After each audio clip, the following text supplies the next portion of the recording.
Veja no RR News desta semana. Instituto Biológico comemora 97 anos de vida. Programa incentiva a aquicultura no Paraná. Incidência de cochonilha preocupa fruticultores do Vale do São Francisco. As dicas para comprar o trator certo.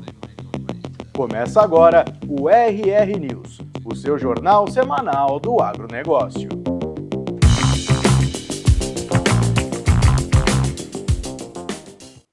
A CNA divulgou esta semana os grandes vencedores do Concurso Nacional de Cervejas Artesanais, em um evento realizado na sede da entidade em Brasília.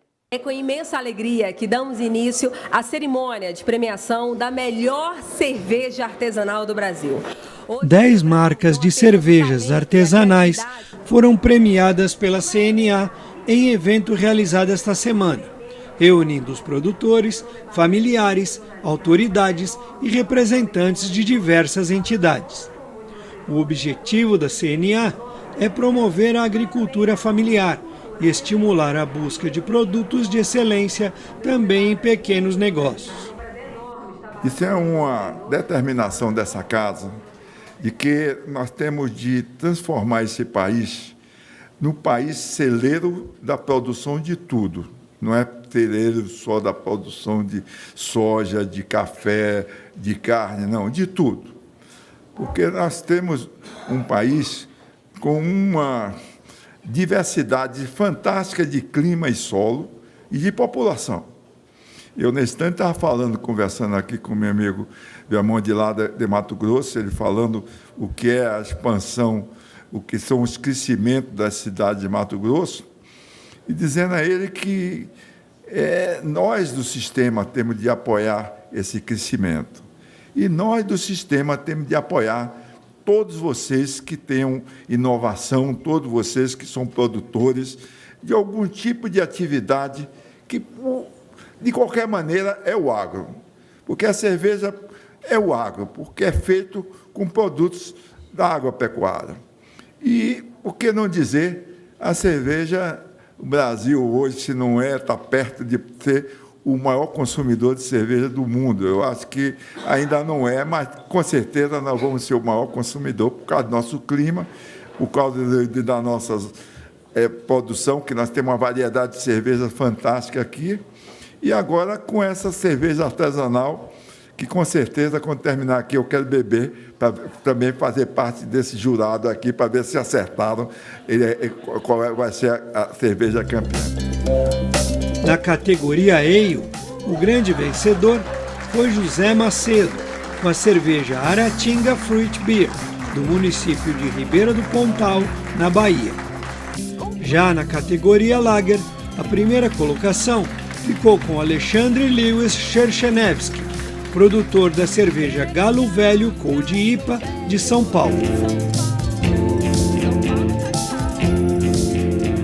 Obrigado ao CNA por esse concurso incrível e inovador, que valoriza quem realmente importa nesse país, que são os pequenos. Eu sou Alexandre X, da Zona Sul de São Paulo. Agradecimentos locais, gostaria de agradecer ao CIESP Distrital Sul, ao SEBRAE de Santo Amaro e à Associação Comercial de São Paulo, da região sul. Agradecer a Deus por essa honra, agradecer a Rogéria, porque sem ela não existia cervejaria, foi tudo uma mulher de força que criou a cervejaria e me impulsiona e que mantém ela viva até hoje. Obrigado.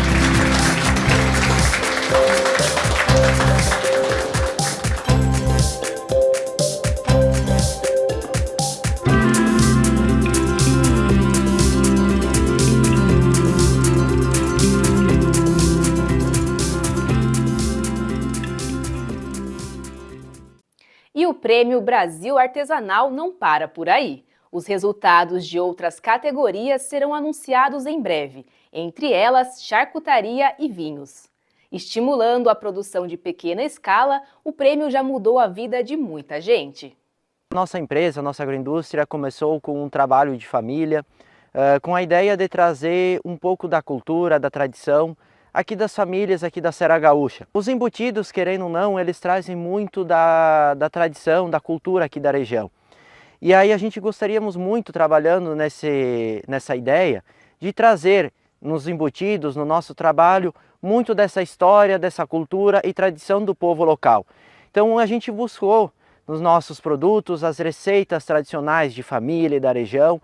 Também buscamos a matéria-prima que era trabalhada lá pelos nossos avós e bisavós. Então a gente resgatou o porco moura, uma raça antiga, tradicional aqui da região sul do Brasil, que foi praticamente extinta, pensando por essa qualidade de carne que esses produtos tinham. Então buscamos esse trabalho e desenvolvemos hoje então uns embutidos, né, que trazem muito desse sabor e dessa história tradicional e cultural da região. E esse Prêmio Brasil Artesanal, eles nos trouxeram também outros grandes e importantes resultados para a nossa empresa, que foi um aumento de produção, o nosso aumento de faturamento.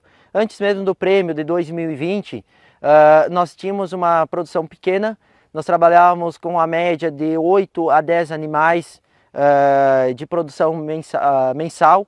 Hoje nós estamos trabalhando com o dobro dessa capacidade e já nos estruturando para aumentar, né? Então vamos estar trabalhando na faixa de 3 vezes mais produção do que nós tínhamos anteriormente lá no início daquele trabalho. Em 2023, quando nós participamos da segunda edição do Prêmio Brasil Artesanal, que era a edição charcutaria com o salame, que nós recebemos a medalha de prata. Foi mais uma certificação de que todo o trabalho que a gente tinha desenvolvido até então, a gente vinha mantendo e que nosso produto continuava apreciando os paladares, não só aqui da região sul do Brasil, mas também de todo o Brasil, e que tinha um potencial ainda mais de crescimento. E isso sempre foi muito importante para nós e para a nossa família, porque, mais uma vez, ele certifica o nosso trabalho. E isso nos dá certeza para continuarmos investindo, nos dá mais alegria no trabalho e também nos faz desenvolver o nosso trabalho com certeza que nós vamos ter bons frutos e vamos colher um bom resultado mais adiante. Meu pai era assim chamado aqui na região, seu Claudino ou seu Triaca. Ele nos deixou em 2012. Quando eu plantei a primeira muda de uva aqui, eu já pensei, se eu conseguir elaborar um vinho, vai se chamar seu Claudino. O principal desafio é você dominar essa nova cultura, né? Nossos colaboradores tiveram que ser treinados, porque não existia produção de uvas para vinhos finos aqui, né? Então, o pioneirismo tem o seu ônus, mas tem os seus bônus também. A gente sempre fala no mundo do vinho que um enólogo ele não faz milagre se a uva não for boa. Então, 80% de um vinho é feito no campo. A gente não tem chuva, tem grandes amplitudes térmicas, muita luz, né? Não são temperaturas muito altas durante o dia, mas com muita luz e temperaturas baixas à noite. Para nós que estamos aprendendo ainda a elaborar vinhos, já reter esse reconhecimento da CNA, para nós realmente nos impulsiona, nos incentiva, porque é uma atividade que tem que ter muita resiliência, né? Quando esse prêmio chega, todos ganham. Então foi importante para todos esse prêmio como melhor vinho tinto pela CNA, do seu Claudino, porque com certeza o Brasil inteiro começa a olhar os vinhos daqui com outros olhos, valorizando, né? Se nós tivéssemos ficado em quinto lugar, eu estaria feliz, nós estaríamos felizes. Mas quando a gente estava na mesa ainda e foi chamando do quinto para o primeiro, né? E quando chamou o segundo e não era nós, eu confesso que eu desabei ali na mesa e consegui chorar. E foi muito bom porque depois eu consegui falar.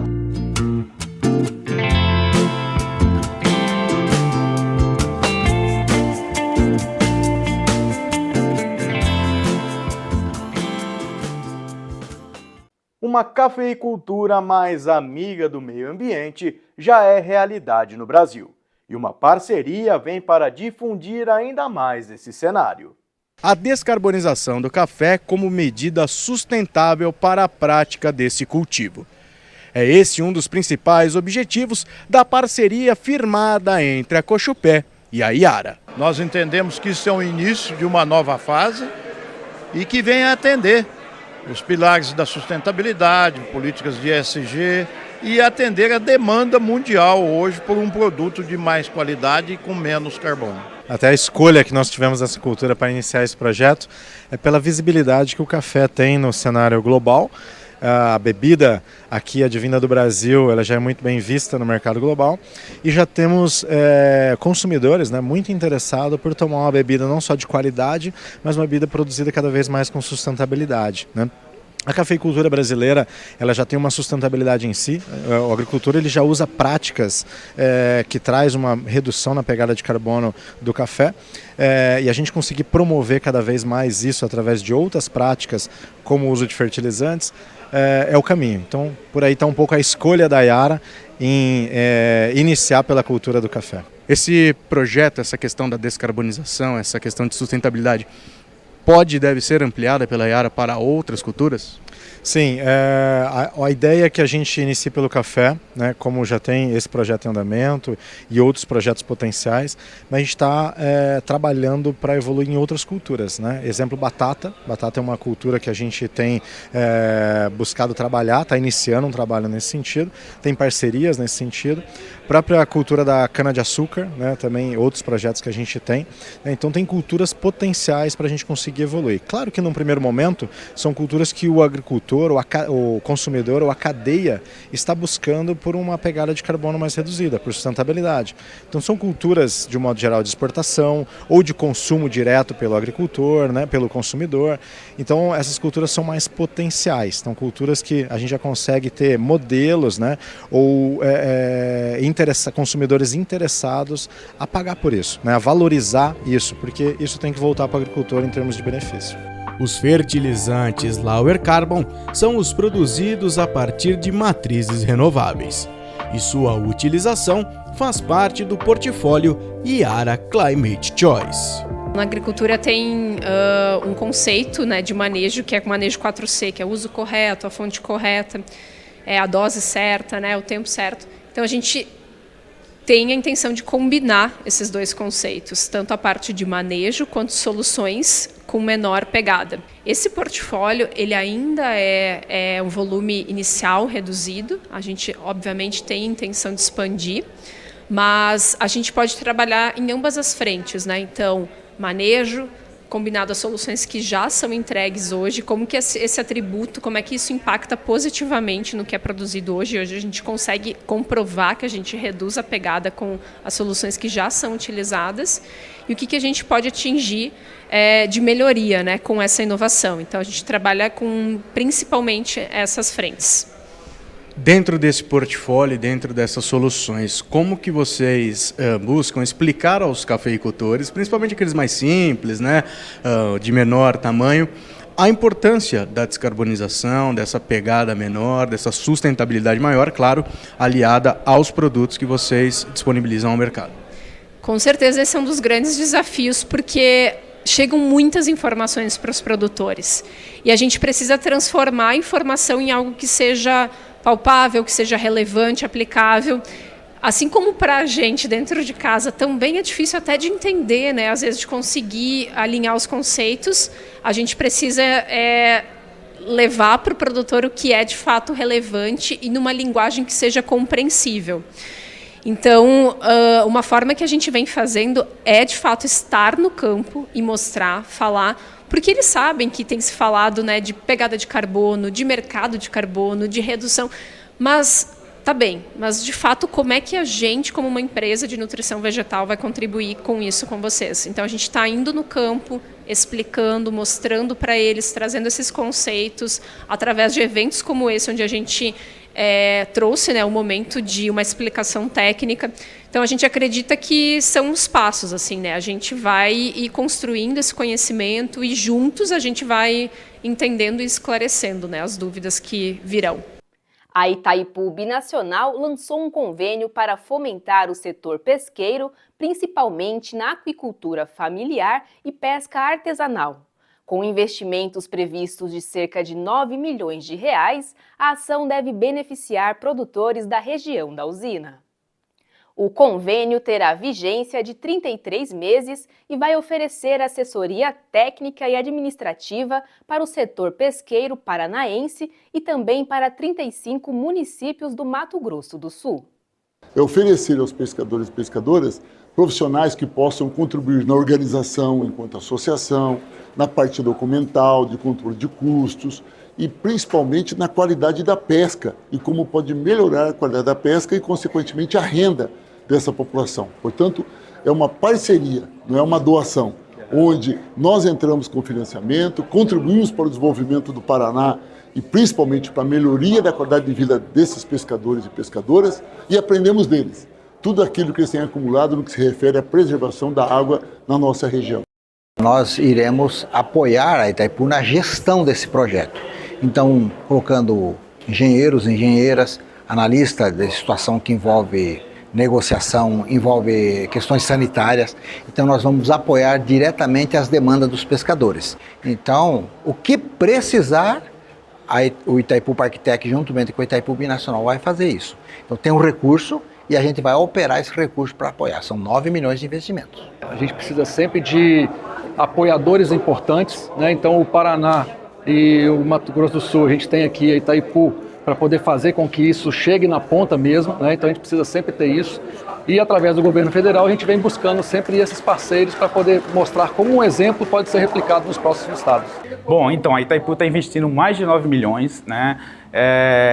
Vai beneficiar cerca de 11 mil pescadores credenciados, né, junto ao Ministério da Pesca, e cerca de 49 entidades vão ser beneficiadas com essa ação. O objetivo básico é levar assistência técnica até a essas comunidades pesqueiras, né, que vão capacitá-los, né, na questão administrativa e contábil, que proporcionando que eles participem de editais disponíveis, por exemplo, Banco Safra, editais do Ministério da Pesca, que vão trazer recursos para as suas entidades, suas colônias de pesca. Todos esses pescadores do litoral e do interior vão ser contemplados com essa ação. Esse é um projeto inédito, né, que envolve a questão da ATER, da assistência técnica, né, especificamente só para os pescadores familiares, para os aquicultores artesanais também, né, aquicultores familiares, né. Então, um projeto único e inédito no estado. Com a chegada da Itaipu, isso representa para nós, para a colônia dos pescadores, para os pescadores, para o pessoal que trabalha dentro do mercado de peixe, apoio, reconhecimento, desenvolvimento e, com certeza, fortalecimento da classe.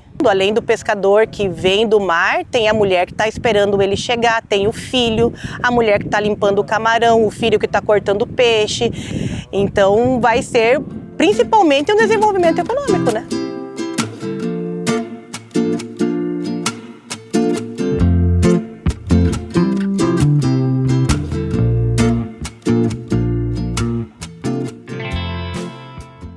O Instituto Biológico celebrou 97 anos de existência.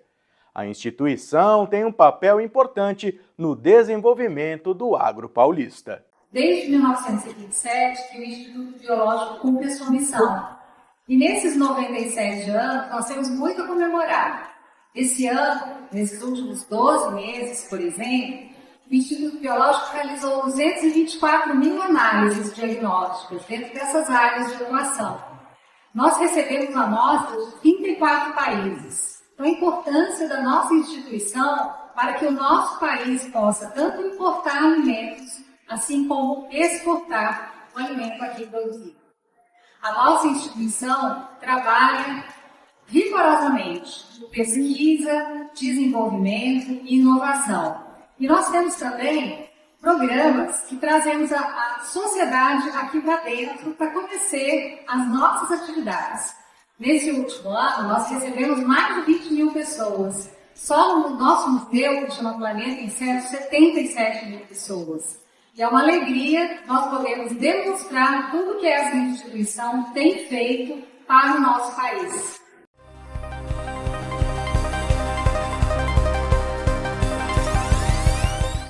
Na hora de comprar um trator, o produtor deve ter em mente as demandas da propriedade e principalmente o quanto ele pode gastar. Para fazer a escolha certa, a gente foi falar com um especialista no assunto. Dentro da agricultura familiar, esse trator tem que ser uma máquina versátil. Uma máquina faz tudo.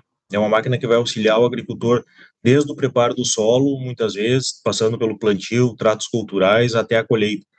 Então, o pequeno agricultor ele tem que entender qual é a principal atividade dele para que ele vai utilizar esse trator. Porque ele pode ser um plantador de tabaco, então ele vai utilizar o trator plantio, preparo do solo, nos tratos culturais, no transporte, ou pode ser um pequeno produtor de leite, por exemplo, que ele vai utilizar esse trator tanto lá na hora de preparar as pastagens, de plantar o milho, de colher a silagem, de socar o silo, também na alimentação do gado dele no confinamento. Ou pode ser um pequeno produtor de hortaliças e frutas, que ele vai precisar de um trator que a gente chama de compacto, o trator fruteiro, o pessoal do café vai chamar de trator cafeeiro, que são tratores com dimensões reduzidas. Então, ele tem que entender e ver qual vai ser a principal função. E aí, em cima dessa principal função, as outras atividades que ele vai utilizar esse trator vai se adequando também para facilitar o dia a dia dele. Além de garantir maior praticidade na lida do campo, a escolha do maquinário visa aumentar a produtividade. E através do financiamento, a aquisição é facilitada. A tecnologia vem evoluindo de diversas formas, seja no aprimoramento dos motores, que hoje a gente tem motores, inclusive com injeção eletrônica, que são motores muito mais eficientes, muito mais econômicos, com sensores que prevêem falhas, até tratores com piloto automático, por exemplo.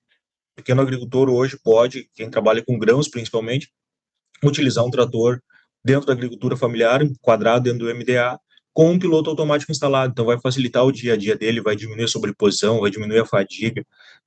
Então, tem diversas formas da tecnologia, mas eu acho que a principal dela está na evolução dos motores agrícolas, que se tornaram motores muito mais eficientes e muito menos poluentes, né? Então, a principal função está ali.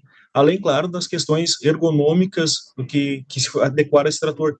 Porque se a gente olhar pouco tempo atrás, um trator ele era um trator sem tração dianteira auxiliar e sem gabine, trator aberto, um trator plataformado, como a gente diz. Hoje, a maior parte dos tratores são tratores com gabine, com ar-condicionado, então que dão mais conforto para o agricultor, dão mais facilidade para ele terminar o trabalho no dia a dia. O agricultor ele tem diversas, vamos dizer assim, diversas fases que ele tem que cumprir.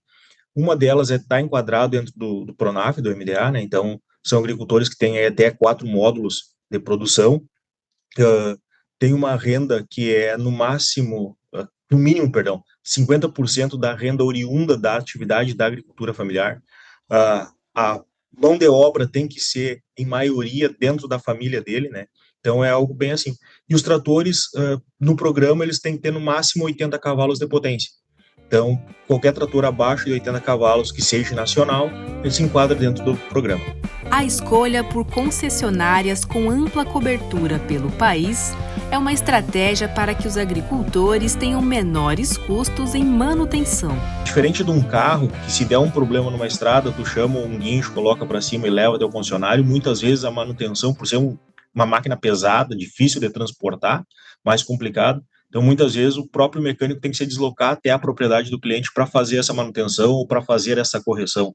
Então, por isso que precisa ter uma rede mais próxima do cliente no dia a dia dele. A gente lançou, foi o ano passado, na AgriShow, uma série nova de tratores fruteiros, ou tratores estreitos, cafeeiros, né, que foi a 13400, mas hoje a Massey, ela tem no portfólio dela tratores de 50 até os 80 cavalos que atende o agricultor, com 2 séries de tratores estreitos, com 3 séries de tratores agrícolas convencionais, digamos assim. Então, a gente tem desde aquele trator mais básico, mais simples, para aquele agricultor que quer uma máquina mais para o dia a dia, mais simples de tudo, até tratores com gabine, que pode sair da fábrica com piloto automático instalado, elétrico, que vão facilitar o dia a dia dele.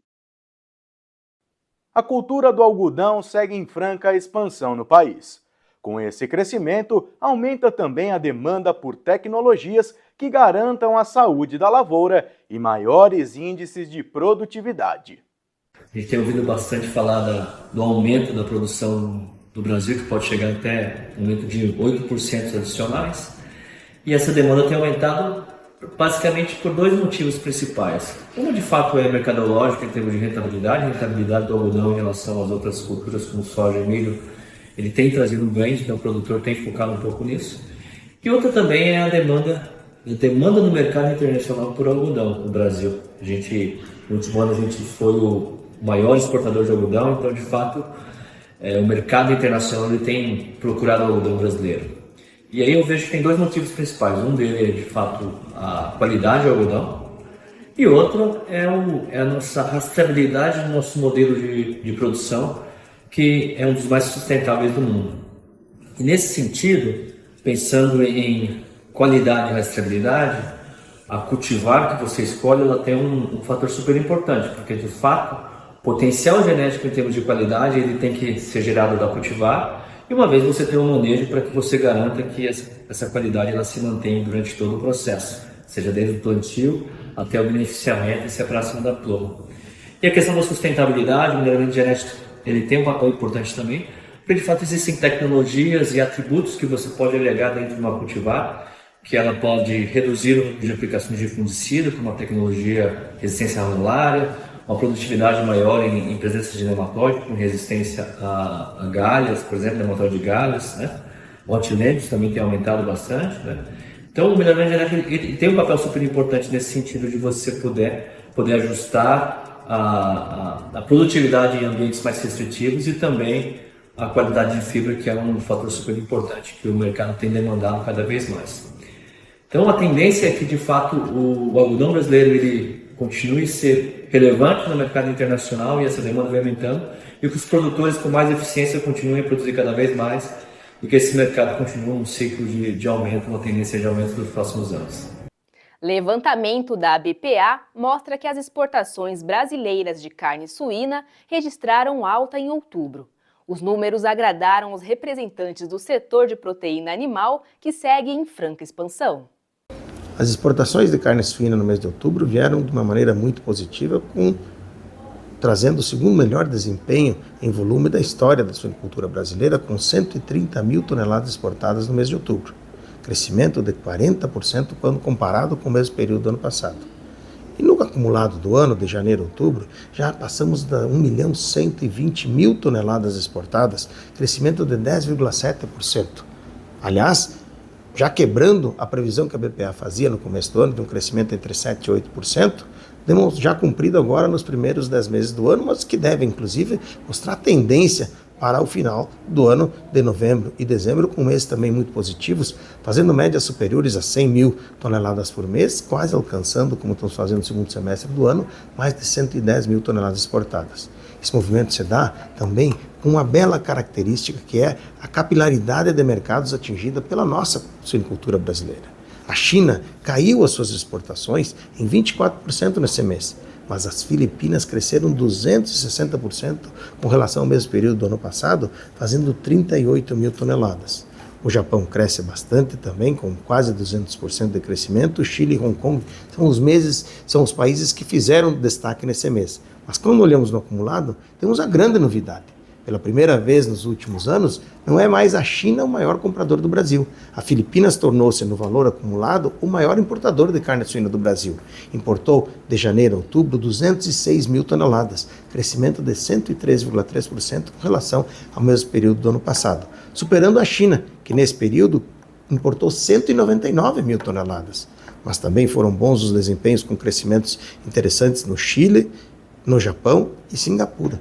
Ou seja, a suinicultura brasileira consegue, mesmo vendo uma China no período acumulado caindo 40% de suas exportações, cresce 10% nas exportações e diversifica seus mercados, dando sustentação a essa atividade que é muito importante para o Brasil e ajuda na segurança alimentar de vários países no mundo.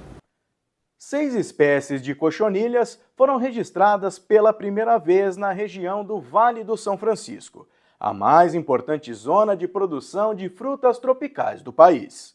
As pragas foram encontradas em pomares de manga e uva, causando danos diretos aos frutos e comprometendo sua qualidade. Venho aqui falar um pouco de um trabalho que conduzimos recentemente na Embrapa Semiárido com a elucidação de algumas espécies de cochonilha de escama que estavam ocorrendo em manga e uva, que ainda não tinham sido identificadas aqui nessa importante região de exportação de frutas do Brasil. 4 espécies foram identificadas na cultura da manga e 2 na cultura da uva. Essas espécies da cultura da manga, elas ocorreram tanto em folhas como em frutos, e isso demonstra muito a importância dessa informação para o monitoramento. Então, é muito importante que essas espécies sejam monitoradas ainda na fase vegetativa, para que os produtores possam entrar com medidas de controle com essas populações ainda em baixa população e, a partir daí, impedir a migração dessas pragas para os frutos. Então, essa é uma informação muito importante para os produtores colocarem em seu manejo. Na uva, foram 2 espécies que foram identificadas, que não tínhamos conhecimento aqui para a região, sendo que uma delas em especial que eu destaco, que demonstrou maior importância. É uma espécie que ocorre nos troncos da videira e que chegou a causar morte de plantas na região. E muitos produtores tiveram que aumentar o manejo para essa praga com mão de obra, inclusive, necessitando retirar a casca da videira, dos troncos das videiras, para a partir daí entrar com medidas de controle. Então, isso demonstra muito a importância do conhecimento, né, das espécies. Muitas dessas espécies não sabiam se ocorriam apenas nas folhas, na parte aérea, se ocorriam também nas raízes, e com o conhecimento e identificação dessas espécies, com auxílio de colaboradores do projeto, como a doutora Vera Wolff, do Rio Grande do Sul, a Ana Peronte, de São Paulo, que vem nos ajudando nos esclarecimentos dessas cochonilhas que ocorrem nas frutíferas. Em especial, essas cochonilhas de escama, elas têm uma biologia característica de que as ninfas de primeiro íster que eclodem, né? Então logo que sai do ovo, a ninfa da cochonilha é a única fase que ela é móvel, que ela consegue se deslocar para diferentes partes das plantas, e a partir daí ela se torna fixa e não se move mais, e vai construindo esse escudo por volta do seu corpo, que dá o nome comum que a gente conhece de cochonilha de escama. E o curioso é que para frutas, essas não só em frutas, mas em qualquer planta que ela ocorra, mesmo morrendo, essa cochonilha pode continuar presa na estrutura da planta. E no caso de frutas como manga, que são exportadas, isso podem gerar problemas para mercados em outros países que, ao receber frutas com a presença de insetos que não ocorrem nesses países, sempre geram problemas comerciais, né, e alguns impedimentos. Então, ainda mais mostra a importância da gente conhecer melhor essas espécies para conseguir elaborar melhores planos de monitoramento e de controle para que os produtores possam ter medidas de controle mais assertivas e evitar prejuízos em suas produções. O RR News vai ficando por aqui. Uma ótima semana para você e até a próxima!